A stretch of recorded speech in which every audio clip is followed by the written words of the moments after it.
Mga Lods, may isi-share lang ako sa inyong mga idol na mapapahanga kayo mga Lods. Malayong malayo ang ibang lugar kahit ikumpara natin ang Manila mga idol, no?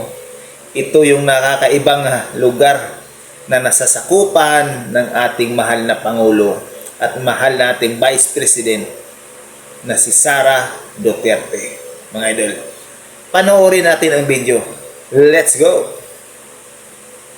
Ibang level ang Davao City. For the first time ko Ayan mga idol, oh. Pilipinas mismo, wala Isi-share ng ating isang vlogger mga idol na kakaiba talaga ang Davao and ito mga yung idol pinaka-highlight na talaga dito, sasakupan guys. Pakita yung ni Sara Duterte napakalinis. at mahal nating Pangulo na si PRRD Ganito mga sa Lods. Middle East, wala kang makikitang mga cable, mga kuryente nakasabit.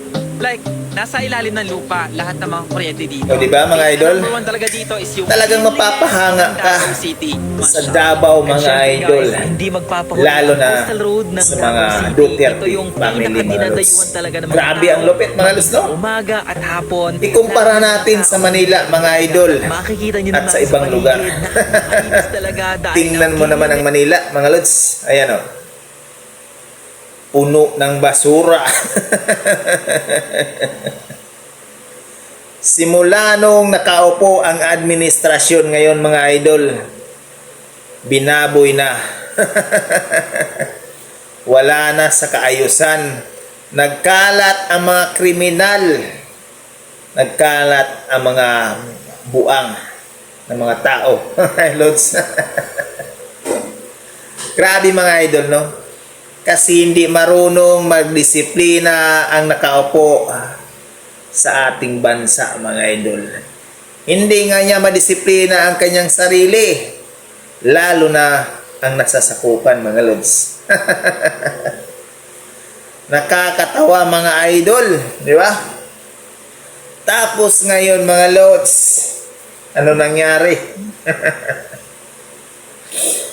May gagawin namang racket mga idol. Tapos yung basura gagawing kuryente mga idol. Pero totoo naman yan mga Lods, no? Kasi sa ibang bansa mga idol, ang mga basura mga Lods ay pwedeng pagkukunan ng isang kuryente mga idol, di ba? Pero kakailanganin ng trilyon mga idol na pera para magawa mo ito. Siguro magagawa yan mga Lods, pero grabing utang ang mangyayari mga idol. Pero sa ngayon mga Lods, mahirapan na mangutang ang ating bansa mga idol dahil sa nangyaring mga korupsyon, mga pagnanakaw sa ating bansa mga Lods. Alam nyo ba yun mga Lods? Bilang ikaw isang Pilipino, alam mo na yan, di ba? Simula nung nakaupo ang ating gobyerno ngayon na pinakamataas, puro na pagnanakaw sa pera ng taong bayan ang nangyayari.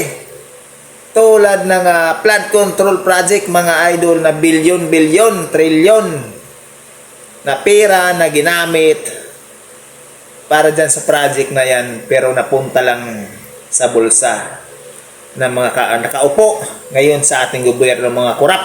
Mga Lods, no? Sa mga congressman, mga senator, mga iba pa, mga idol, binulasan nila na dapat sa flood control project mapupunta, mga idol. Ano ngayon? Nga nangyari? Binabaha ang ating mga kababayang Pilipino. May nagawa ba sila? Wala, mga idol. Sinabi lang ng ating Pangulo, mga Lods, normal lang daw na binabaha. Grabe mga idol, no? Nakakagalit ang ginagawa ng ating administrasyon sa ating bansa, mga Lods. Dahil walang malasakit sa bayan at walang malasakit sa mga Pilipino. Walang ginawang project, walang ginawa kundi pangungupit. Grabe, aray.